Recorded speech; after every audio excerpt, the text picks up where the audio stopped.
treat a Parsi real flaw in Iran deal is that negotiators never foresaw someone like Trump becoming president of the United States. Trump defines himself by taking the opposite approach to his predecessor on key issues. Parsi says CNN it's still unclear whether Donald Trump's expected decision to decertify the Iran nuclear deal will lead to the total collapse of the agreement. But the truth is that decertification is only half the story. The bigger threat to the deal is Trump's apparent intention to ratchet up pressure in the region on Tehran. Doing so risks not only scuppering the agreement, but putting the United States and Iran on a collision course that could result in outright conflict.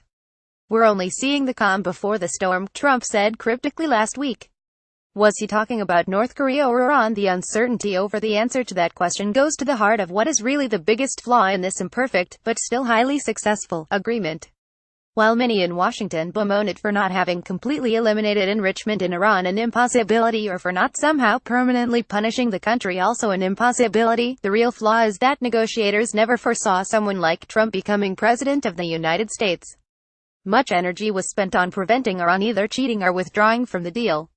However, far less energy was put into insulating the deal from a TV reality star turned president whose agenda appears to consist largely of trying to undo the achievements of his predecessor.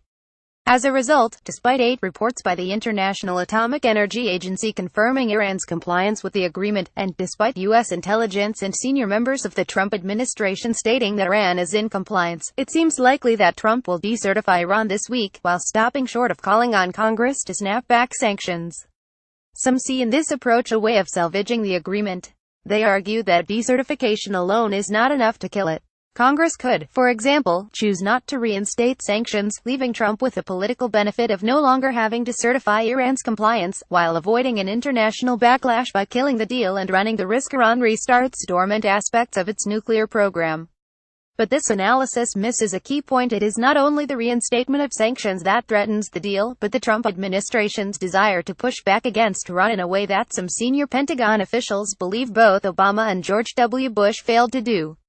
If only, the thinking seems to go, the United States were to demonstrate its military superiority and willingness to use that might in a small confrontation, Tehran would have no choice but to back down.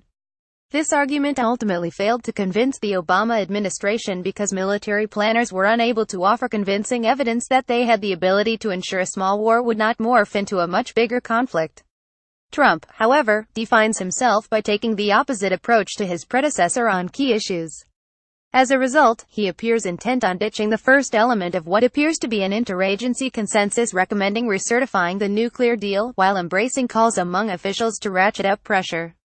The problem with this approach is very simple. Trump has no effective lines of communication with Iran, severely hampering his ability to de-escalate tensions, and significantly increasing the risk of a dangerous Iranian and/or U.S. miscalculation.